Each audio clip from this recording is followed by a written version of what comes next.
Assalamualaikum warahmatullahi wabarakatuh. Wargi YouTube dina channel Madinah Mara. Kumaha daramang dengan dia wargi. Pamugi bae sanarihat ni margi, sehat jasmanina, sehat rohanina. Digabelikeun rezekina, oge dijabikeun balaina, aya dina lindungan atanapi panangtayungan Allah subhanahu wa ta'ala. Amin ya rabbal alamin. Eta pisan dipihara pisim kuring sia kalayan oge. Wargi anu nuju ngantos-ngantos dongeng Sunda dina judul Ngadu Teluh karangan Kilik bagian ke-41 kanggo dinten ieu. Dina bagian anu ka-40 urang nuju nyarioskeun harita mobil anu nyanak sayuran teh ditumpakan ku santama jeung supirna. Ngaraos kagetnya wargi eta supir teh kaget pisan sebab make aya angin ngagelebug sagala rupa tah di perjalanan teh. Ada keung si supir teh tara-tara disasarina kitu. Tah kumaha jeung naik carita wargi mangga jeung ngadengkeun eta ngedang landung bang baberah mana. Mobil harita terus ngadius jalan lempeng ngaberung sora mesin ngaheang nembus poekna peuting teang. Mun jalanna punggal pengkol awak rada dangdak dengdek sira santang magulak-gilak.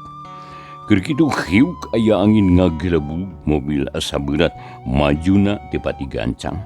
Tapi mesin ngagerung jiga di jalan anja. Supir ngarenja gerasa tunduh leungit hatina deg-degan jantung naratug. "Kang, aya naon ieu? Mobil asa berat kieu ieu?" Ceuk supir bari ngoper gigi harita. Gigi persneleng gaur mesin dari tangga gerung tarik.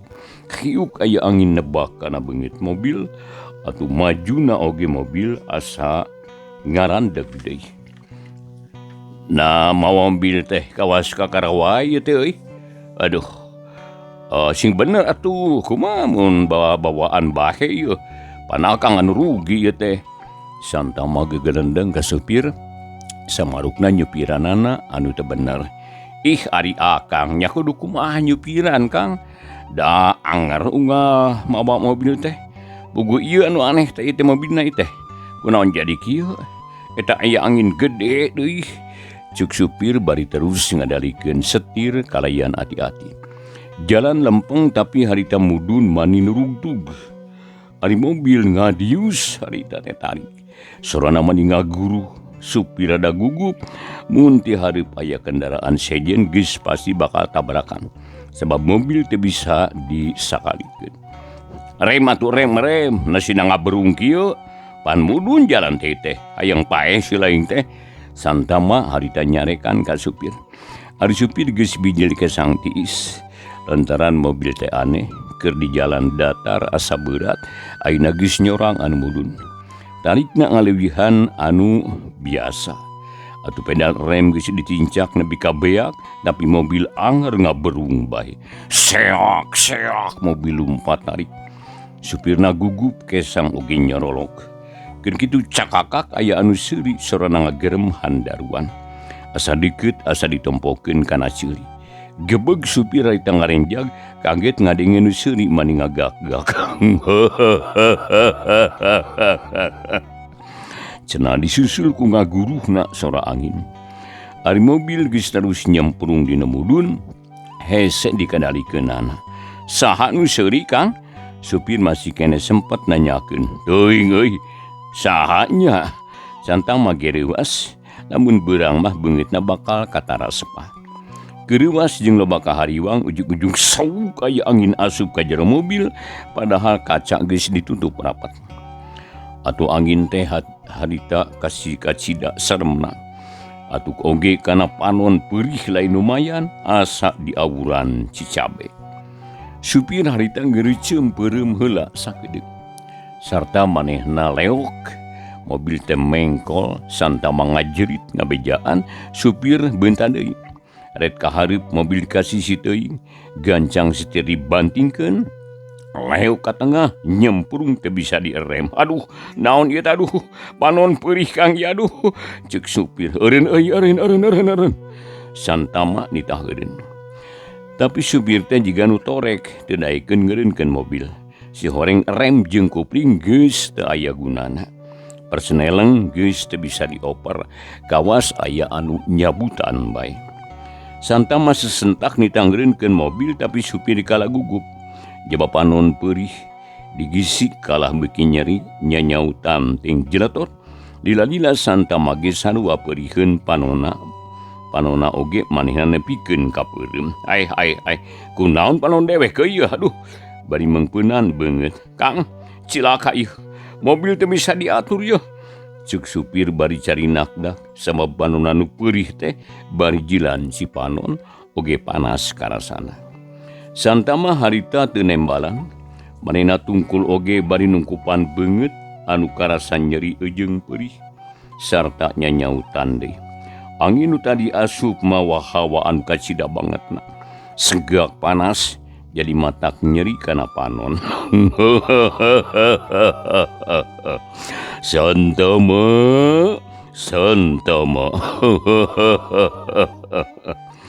Kadenge aya nu seuri deui. Bari nyambat ngaran Santama. Gebeg Santama teh ngarenjak. Jung manehna cengkat terus harita luwak liuk susuganan aya jegrigna anu ngomong. Tapi barang keur kitu mobil nyoloyong beuki tarik. Mangkaning jalana mudun apan. Di hareup aya sasak terus jalana mengkol. Seok kalayong harita gujuar mobil kawalungan. Karanap gedung borolo seor reg mobil teu. Nyungsep kana walungan wargi. Huluna ancur ninggang batu teh. Jep jempling teu kadengena naon kawan tu peuting harita teh. Peuting sepi jempling teh anu kadenge ukur sorat cai anu seah maju ka hilir. Cai mah harita teu mareen nu cilaka hare-hare bae jiga nama. Burinyai aya cahaya kilat meulah poekna peuting. Cungunggung anjing babaung ti kajauhan. Cenah sadap manuk jurig anu disandang. Dius aya mobil ngaliwat ka sasak, tapi boro-boro nulungan teu nyaho-nyahoeun acan yen aya nu cilaka. Wargi kacaturkeun isukna harita panon poe geus bijil ti tebeh wetan. Cahayana tiba-tiba ngras kapindingan ku mega ipis atuh manuk-manuk harita recet di sarada. Patembalan jeung baturna di jalan geus rame kendaraan rupa-rupa balawiri papaliwat sorak klakson patembalan. Nyadina kaayaan kitu aya oge jelema anu leumpang, malah harita teh aya anu nanggung jiga nama arek ka pasar eta jalma teh. Nya di antara anu ngaliwat eta aya nu nempo ka handap. Kadasar walungan anak brih aya mobil nyungsep huluna ancur. Atuh ribut beja pabeja-beja rob jelema teh ngagonyok di sasak. Sarta harita marelong ka handap. Jalan jadi macet, nu tumpak mobil naronghol naranyakeun ka nu leumpang. Padahal nerangkeun, beten pada nerangkeun yen di walungan aya pick up ngajongkeng ka keueum sabelah ku cai. Teuing saha nu ngabejaan ka polisi jiga nama nu ngarti we sarta mawa mobil. Nya kira-kira setengah jam ti sapraka panggih ku balarea. Kadenge sora seri nengah nyung, mobil polisi geus datang langsung ngayakeun papariksaan. Masyarakat di dinya marantuan. Ana breh kanyahoan 2 korban dekat tulungan. Barang diangkat teh ngan karilayona turuta warugana rusak. Malah supir mah leungeunna oge ngaplek. Sukuna bocok getih pacampur jeung cai walungan. Jelema ribut harita ting aruluh ting arileuh. Para patugas pak-pikpak digawe nulungan anu cilaka. Nu pangheulana ngurut mayit harita, nu pangheulana ngurus mayit harita geus rengse mayit kakara maranehna wargi nguruskeun mobilna jadi ngadatangkeun derek sarta diangkat ka jalan raya. Sanggeus sagala rupana rengse anu lajo harita teh buyar sarta arindi teu ka tempatna masing-masing. Kacilakaan eta geus diuruskeun ku anu berwajib. Mayit Santama teh jeung supirna dibawa ka rumah sakit.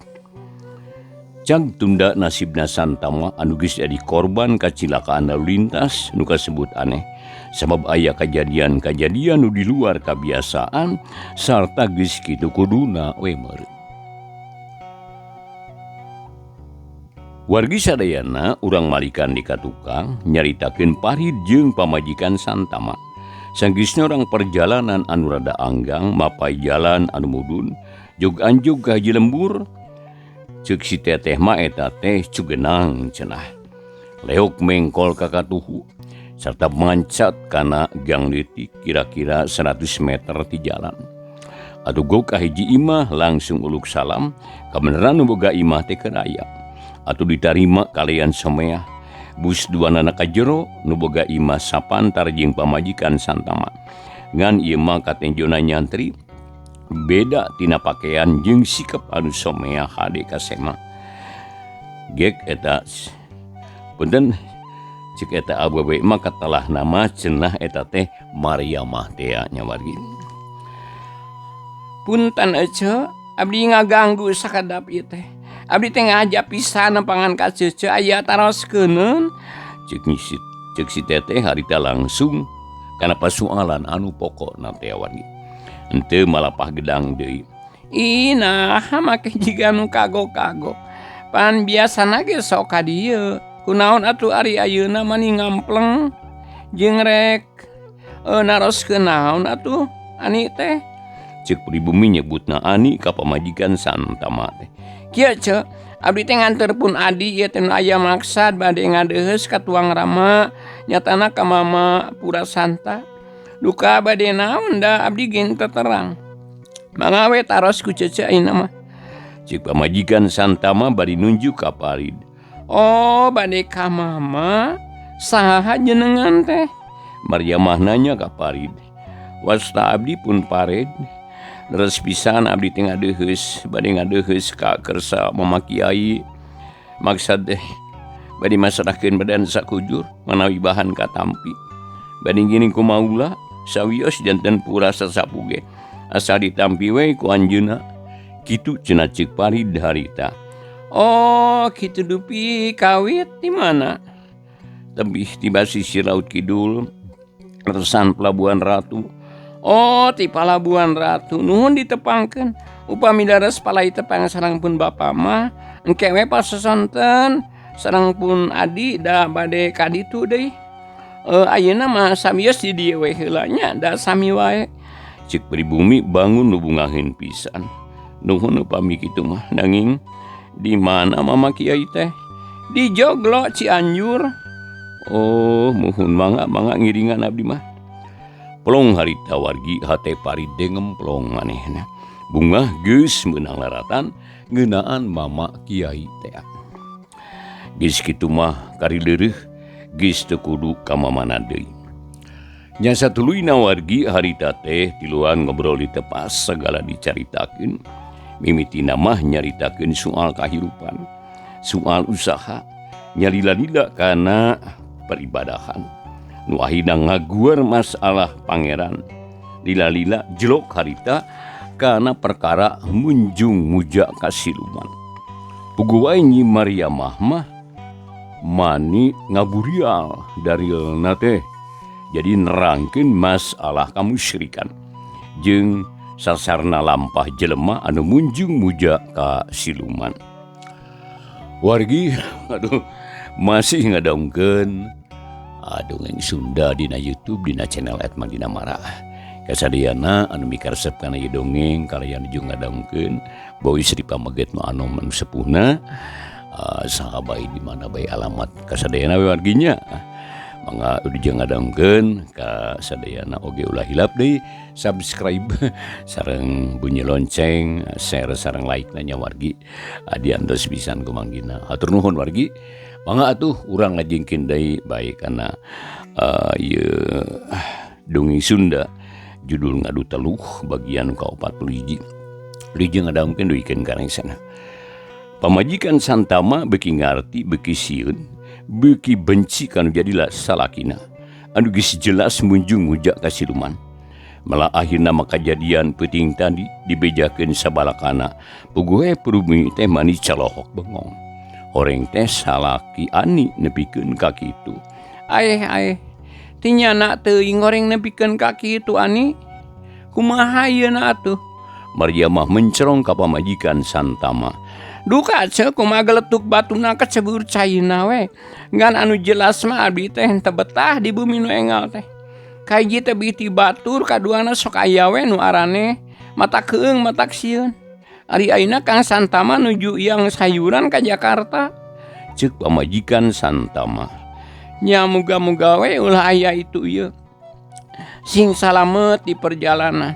Sing uih deui ka bumi bari mawa hasil nu mucekil. Kitu ceuk Mariamah dari anaker. Nanging kumaha tuh abdi ce? Sarasna mah teu satuju kana sikap nu jadi salaki teh. Tapi kumaha nyarekna abdi mah geus teu digugu teu didenge. Ulah bosan. Pek ajak padami sing bener, bere katerangan-katerangan nu sakira kahartieun. Ulah kita sarupateun. Sabab deui diterag mah atuh lain mata keling. Kala sok malik henteu suka ka urangna. Urang atuh salaku bojona nya. Wajib ngageuing ulah ngantep karepna bae. Ceuk Nyi Mariamah dari anaker. Teu acan abdi teh teu acan ngalaksanakeun eta. Bujang-bujang ngelingan tara naros-naroskeun acan. Margi teu acan yakin kana lalampahanana. Karak beja ti batur anu can puguh. Nanging ayeuna mah tos yakin. Sarta abdi percaya penuh sabada nyaksian kajantenan wengi tadi. Insyaallah enjing pageto mah bade dielingan. Cik pamajikan Santama. Tah bener kitu. Silih elingan hartina silih wasiatan. Eta teh parentah Allah. Tapi kudu silih elingan, silih geuing dina jalan anu bener jeung kasobaran. Nya muga-muga we ulah kaasupkeun kana golongan jalma-jalma anu rugi. Kitu ceuk Nyi Mariamah. Jadi wargi kitu jeung kitu bae harita teh Santama jeung Paride nya ku pribumi mah harita atuh punten wargi pamajikan Santama jeung Paride ku pribumi mah disuguhan kadaharan jeung ilmu ngobrolna teu jauh tina bag-bagan agama. Bubuhan anak kiai atuh dina ngobrolna ge teu ngalantur kanu lain-lain. Jadi estuning gede manfaatna bisa nambahan luang jeung pangalaman. Parid manis saregep ngabandunganan sarua we jeung dipapatahan ngaji. Tah dina kaayaan kitu wargi teu karasa nyarelekna waktu nyaho-nyaho geus wan cilohor. Nyi Mariamah ngelingan supaya semahna sarolat heula parid jeung si teteh ngagugu. Najan biasana sok belang harita mah merlukeun salat da tempat jeung pakaianana di injeman ku pribumi. Memeh asar wagi Paride geus sagedang dan sabab sakedeung deui arek indit ka Joglo Cianjur nyata rek ngadeheus ka Kiai Purasanta teh. Diantir ku adina Nyi Mariamah. Ari ani pamajikan Santama teh harita teh gunter ngawadul jeung Mariamah. Jika nate dari anaker sabab nyaritakeun urusan pribadi anu keur meunang cocoba teh. Nya keur kitu rentang-rentang aya nu leumpang ti kajauhan. Beki lila atuh beki deukeut. Jadi antuk najog-anjog ka hareupeun imah Nyi Mariamah. Dua anggota polisi uluk salam parid nu kaluar teh ngabageakeun ka Semah. Bade ka saha apa? Cik parid bari malong. Nuju ieu milarian istri ieu nu jenengan ani. Nares kitu aya ka dieu. Margi tadi teh aya anu nuduhkeun saurna ka dieu. Cik polisi. Leres aya di dieu. Teh ani bojona Kang Santama kitu. Tak nya leres eta. Anu bumina mencal di caket kebon teh. Antos sakedap. Cik parid terus ka tukang bebeja ka pribumi yen aya polisi nananyakeun ani. Nyapugu ani reuas pribumi kaget terus ting torojol nepungan. Polisi harita dititah ka jero.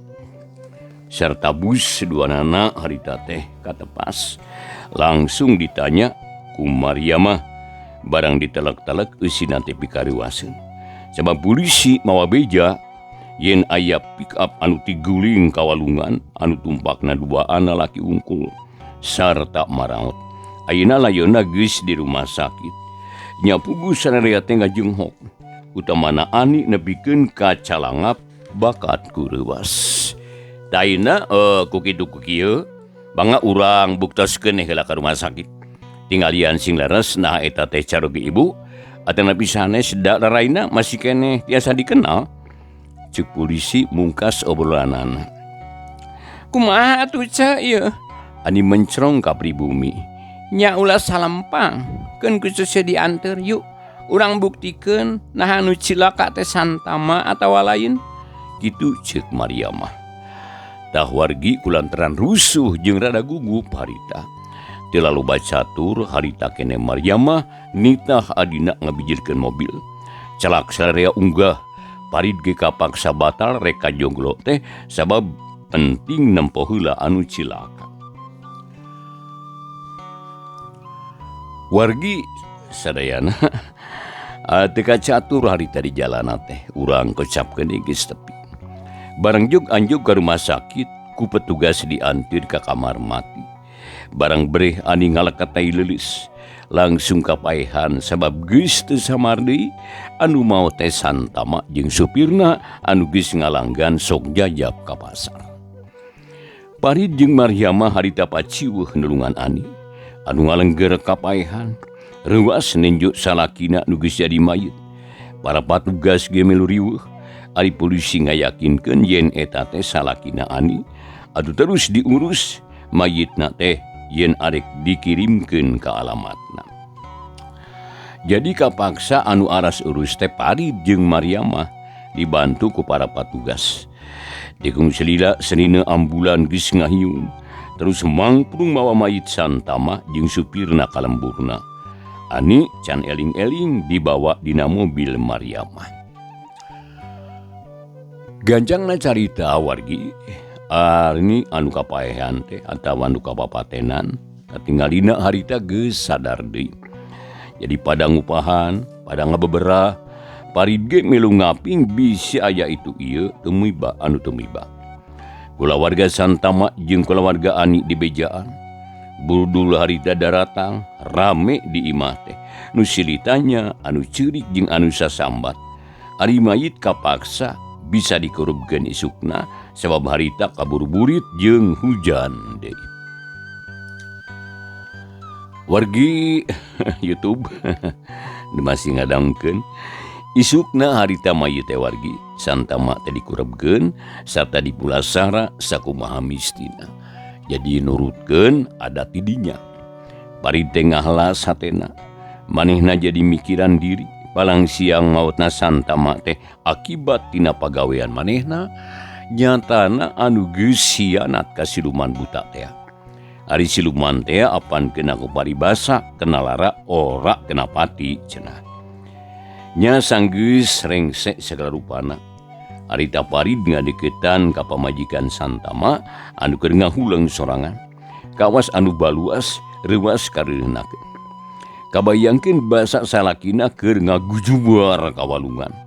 Moal buru ngoceak menta tulung. Teteh, abdi hampura teh. Cek Parid ujug-ujug nyarita kitu. Naon nu kudu dihampura ku teteh? Ayi mah teu boga dosa.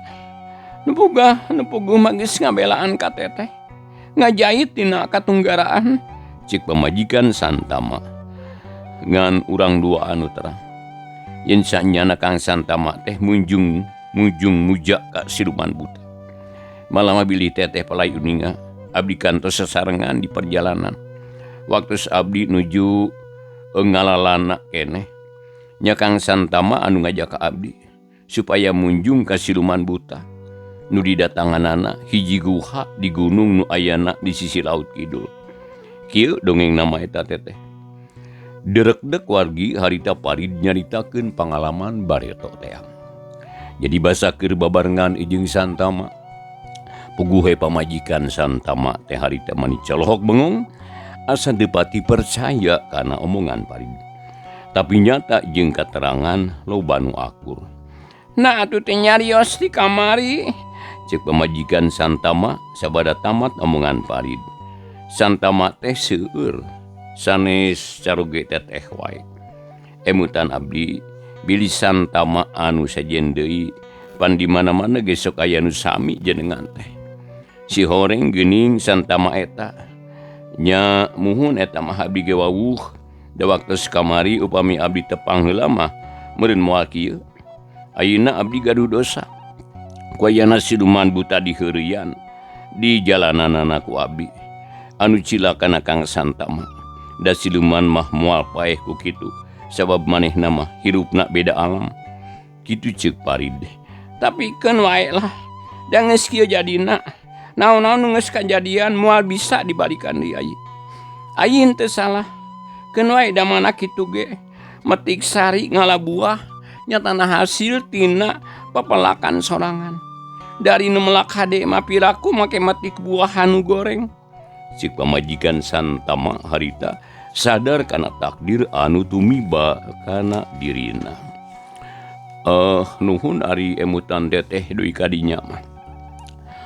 Dayeuna abdi teh bade amitan sanes teu sono ka teteh. Oge sanes nyingkahkeun anu nuju katunggaraan. Nanging abdi teh waktosna wargi sadayana teu nyekapan. Rupina dipungkas dicekapeun bikeun ka dieu heula. Dongeng Sunda dina judul Ngadu Teluh karangan Kiliksa bagian anu ka-42 wargi. Ieu dongeng Sunda disiarkeun ku YouTube-nya dina channel @mangdinamara. Atuh ka wargi sadayana bau istri pameget nu anu sepuhna anu mikaresep kana ieu dongeng hapunten kumargi waktu samporet dipungkas dicekapeun dikeun ka dieu bae wargi. Ieu carios Ngadu Teluh. Insyaallah bagian anu ka-42 na. Enjing na waktos anu sami urang lajengkeun deui. Atur nuhun kepada sasanana budi jeung baturai. Wassalamualaikum warahmatullahi wabarakatuh.